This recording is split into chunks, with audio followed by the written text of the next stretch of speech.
Dans la région, par exemple, le fromage, le comté et aussi le Mont d'Or. L'occasion d'aller découvrir Métabier avec Vincent Ditch et Vincent Rucli. Il est beau, il a un bel aspect. À la fromagerie du Mont d'Or à Métabier, c'est la pause de midi. Et pour la famille de fromagers Sensé Richard, ça se passe souvent en hiver autour d'un Mont d'Or, directement dans sa boîte en épicéa. Le Mont d'Or, on l'aime bien sûr chaud, mais on le préfère encore mieux quand il est froid, quand il est bien crémeux comme ceci, accompagné avec des pommes de terre tout simplement cuites à l'eau.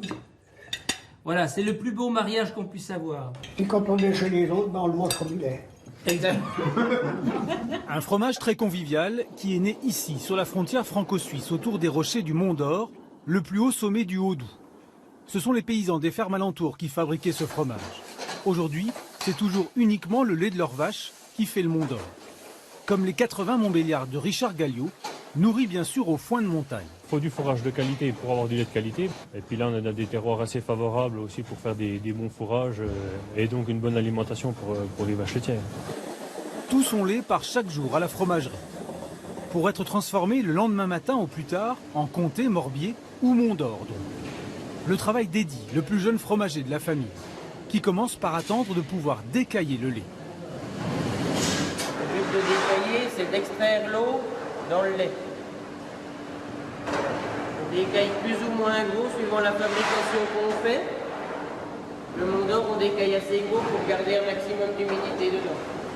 Avec toujours un œil sur la température du lait et l'heure qui tourne, les fromagers vont pouvoir ensuite mouler les futurs Mont d'Or. Un fromage qui ne se fabrique qu'en automne et en hiver, lorsque le lait est abondant, Là, c'est encore gelé. mais aussi lorsque les ramasseurs de sangles sont en forêt. Puis tu vas vite voir l'école. Marius et son frère Pierre étaient bûcherons et sangliers, experts donc pour récupérer cette fine couche de bois tendre et résistante, coincée entre l'écorce et le tronc. Eh oui, il n'y a pas de métier qu'on dit. Ah bah non, ça c'est intéressant. Il n'y a que de ça de genre. Des beaux épiciers avec l'écorce un peu grasse. Tirer les plus longs que c'est 1,20 m, hein. Combien 1,20 m, hein. Patrick Sensé Richard, le fromager du Mont d'Or, va juste faire bouillir les sangles. Demain, on va les utiliser, Marius. Ensuite, elles viendront cercler les Monts d'Or, juste égoutter. Donc on profite toujours de mettre le côté cœur du bois contre le fromage.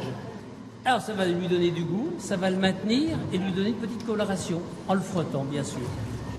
L'affinage est court pour les Monts d'Or, 15 jours durant lesquels les fromages sont régulièrement retournés et salés.